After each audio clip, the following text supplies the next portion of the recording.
Halo guys, kembali lagi dengan saya Kalimasada dari Akademi Kripto. Di video kali ini kita akan membahas mengenai cara memprediksi koreksi sebelum terjadi. Teman-teman harus memahami bahwa market kripto itu merupakan market yang sangat volatile. Mengapa market ini sangat volatile? Pertama, market ini buka 24 jam, ya, nggak ada jam tutup sama sekali. Kedua, kapitalisasi pasarnya ini relatif kecil ya, dibandingkan dengan market yang lain.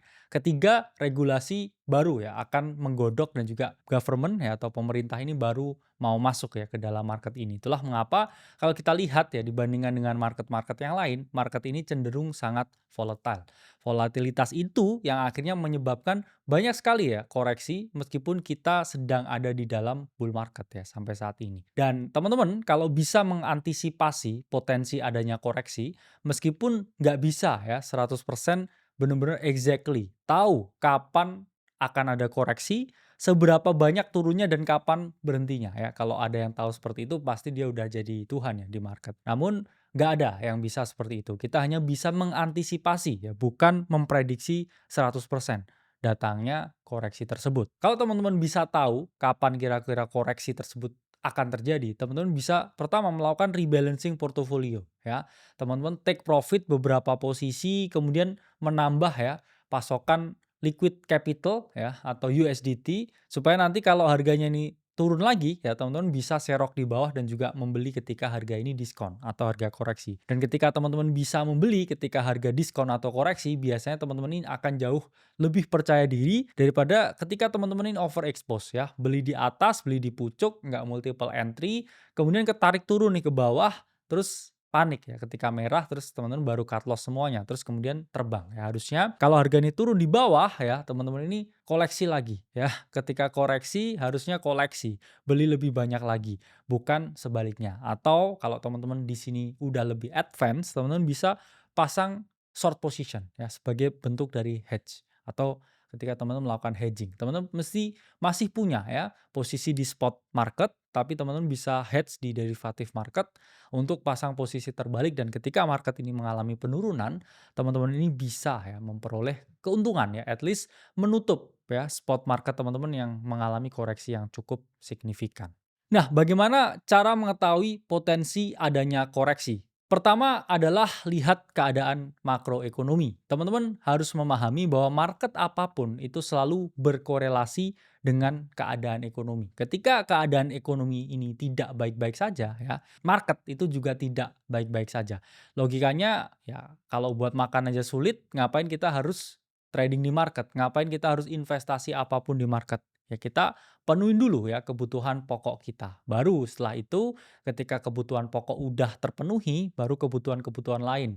Ya itulah mengapa ya market-market yang kesannya lebih spekulatif, lebih eksotis seperti kripto, ini baru dilihat belakangan ya ketika major market ini udah mulai membaik keadaannya. Tapi kalau major market ini keadaannya memburuk, itu akan memberikan domino effect kepada market kripto sehingga market kripto ini cenderung mengalami koreksi. Kita di Akademi Kripto itu sangat memahami bahwa keadaan makro itu sangat mempengaruhi ya outcome dari market kripto itu sendiri. Itulah mengapa di dalam ya kita selalu memberikan outlook-outlook makro terbaik bahkan kita juga memprediksi adanya koreksi ini beberapa minggu yang lalu ya. Kenapa ya? Karena kita memiliki data dan juga informasi yang paling cepat ya, paling akurat juga kita menggunakan Bloomberg Terminal ya yang subscription-nya sampai 600 juta setiap tahunnya. Itulah mengapa kita cover ya duluan ya sebelum semuanya bilang ada potensi koreksi. Di sini kita juga jabarkan ya secara gamblang akan ada koreksi dan akan ada koreksi lanjutan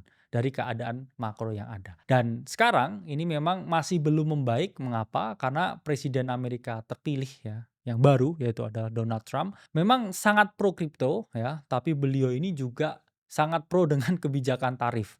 Yang mana dengan adanya kebijakan tarif membuat harga ini relatif mahal ya dan ekonomi menjadi lebih terpukul ya, terutama di Amerika. Kalau Amerika ini adalah negara yang adikuasa, terpukul ya apalagi negara-negara lain yang cenderung mengikuti. Mereka juga lebih terpukul ya. Kalau teman-teman lihat bukan hanya ya keadaan dari market kripto yang koreksi, tapi teman-teman lihat US stock market ini juga terpukul habis-habisan. Bahkan Tesla ya yang mana ownernya ini adalah Elon Musk, itu adalah orang yang sangat pro ya, dan juga memenangkan ya, turut andil ya dalam pemenangan Trump. Ini juga net worth-nya turun 50% ya selama beberapa minggu terakhir ini. Tapi ya beliau santai-santai aja karena beliau ini juga paham ya, ini adalah a small lap ya, correction untuk kita melihat ya kenaikan harga yang signifikan dalam saat-saat ke depan ya, atau beberapa saat ke depan.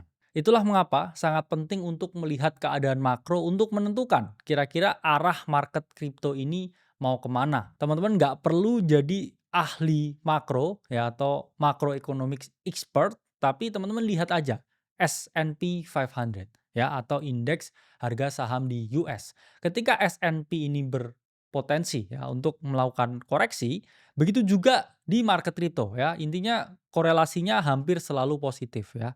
Kalau S&P koreksi, ya siap-siap kripto ini juga koreksi. Begitu juga sebaliknya. Kalau S&P ini ada potensi bounce, ya mungkin ada potensi juga hampir 80% kripto ini juga melakukan bounce. Mengapa? Ya karena hampir semua bot trading dan juga algo yang memprogram ya untuk trade S&P 500 atau SPX ini juga bot trading yang sama ya, trading di market kripto. Apalagi sekarang udah ada ETF ya. Para pelaku TradFi ya, atau traditional finance ini selalu melihat ya, SPX mau kemana, S&P ini mau kemana ya. S&P mau naik, mereka juga kadang beli Bitcoin karena sudah semudah itu ya untuk orang-orang di TradFi ini membeli Bitcoin. Sama seperti ya membeli ETF dari S&P 500.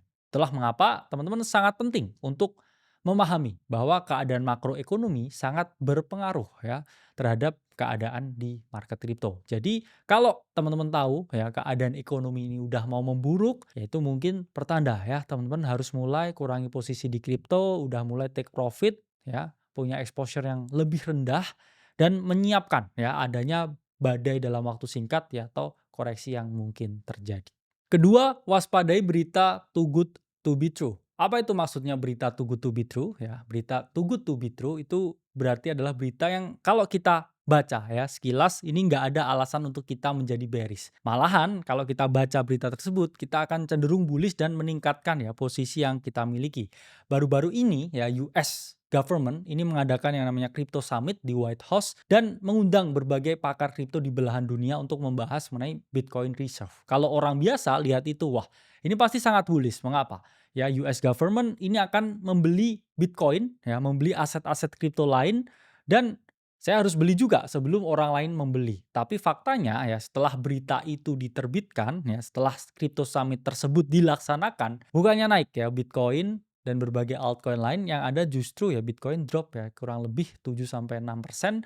Dan juga kalau kita lihat ya berbagai altcoin ini drop lagi puluhan persen ya dari berita tersebut. Ini menunjukkan apa ya? Ketika market ini ya memiliki sesuatu yang sangat bagus ya secara berita, ada kecenderungan orang ini sell the news ya, atau mereka memanfaatkan kebulisan beberapa orang ini untuk melakukan pengambilan profit ya atau take profit dari posisi yang mereka miliki. Dan juga banyak spekulan ini yang memasang short position menyebabkan harga ini mengalami penurunan. Jadi ketika ada berita yang too good to be true, harusnya teman-teman ini waspada. Wah, ini beneran bullish atau hanya jebakan Batman nih? Karena sering sekali ya market ini menggocek berbagai retail ya untuk fall into the trap ya. Meskipun ini juga sangat tricky untuk dimainkan.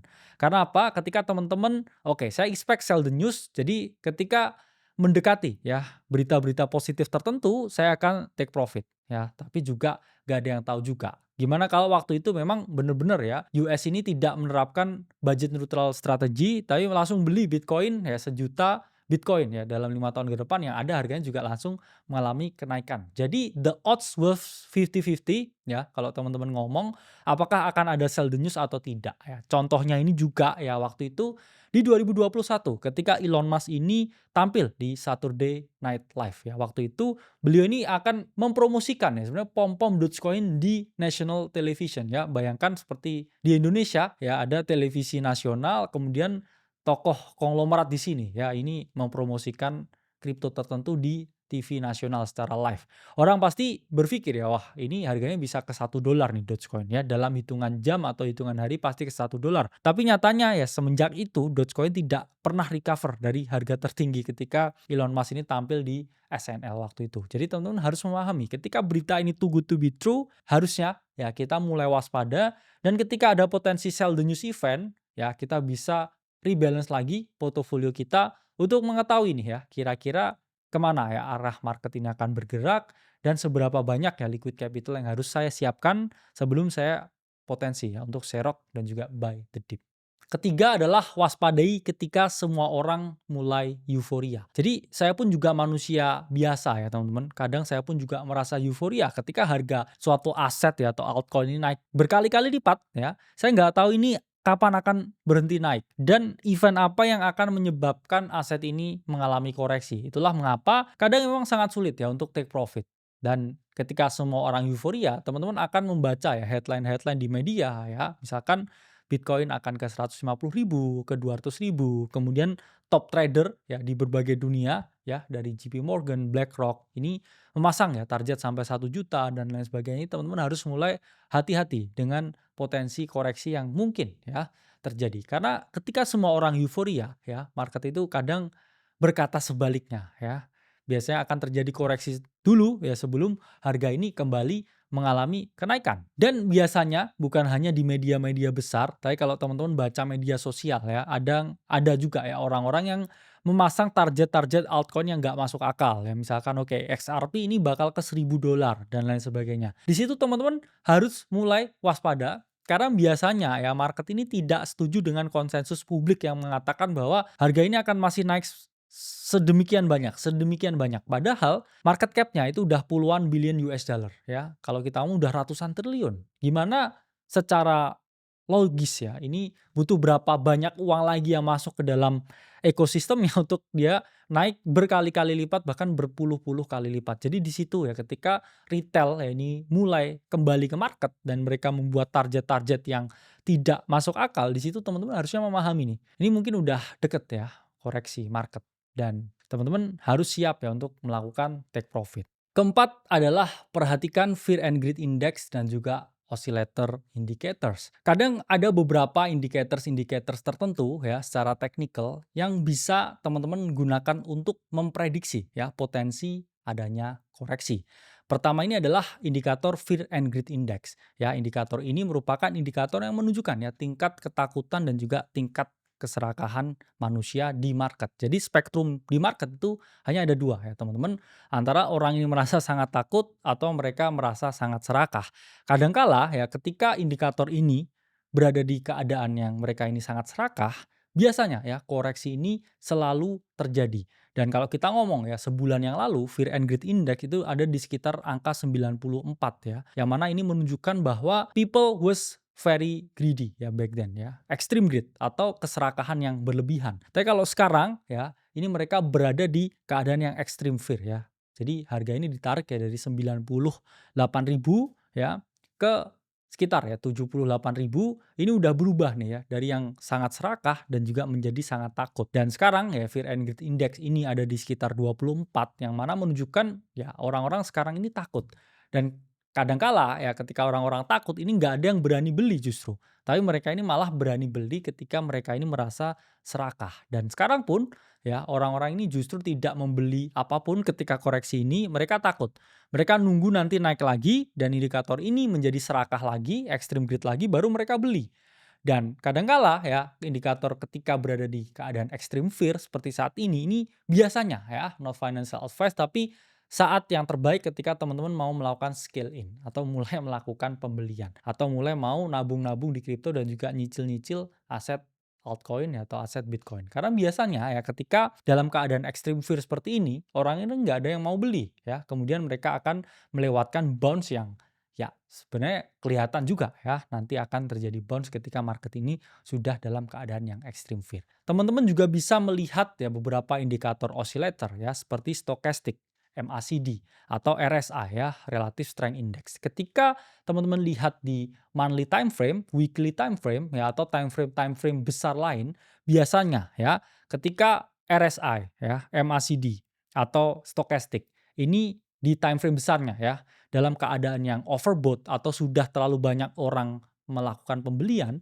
ditambah lagi ya, teman-teman melihat adanya divergence atau perbedaan antara harga dan juga osilator. Biasanya harga membuat titik yang lebih tinggi, osilator membuat titik lebih rendah atau kebalikannya. Ketika osilator membuat titik lebih rendah dan juga harga membuat titik lebih tinggi, di situ teman-teman harus memahami bahwa ini akan ada koreksi ya. Biasanya bearish divergence ya, yang terlihat di monthly chart ya, itu memberikan sinyal, memberikan pertanda bahwa akan ada koreksi. Jadi itulah beberapa cara-cara ya untuk teman-teman melihat ya pertanda bahwa market ini akan koreksi. Saya tahu teman-teman ini memiliki resources terutama informasi yang sangat terbatas ya. Teman-teman nggak memiliki akses Bloomberg Terminal seperti yang kita berikan di dalam ya untuk teman-teman di Akademi Kripto. Jadi ya teman-teman mungkin bisa bergabung ya dengan kita di dalam untuk mendapatkan informasi-informasi kan yang terbarukan dan juga pasti yang paling cepat dari yang semuanya. Dan itulah privilege yang kita berikan kepada member Akademi Kripto. Karena kita nggak bisa reach out setiap hari ya seperti ini ya karena pasti ada delay juga dari informasi yang kami sampaikan di dalam dengan yang ada di luar. Jadi sampai bertemu di dalam. Saya Kalimasada dari Akademi Kripto. Sampai berjumpa di video selanjutnya.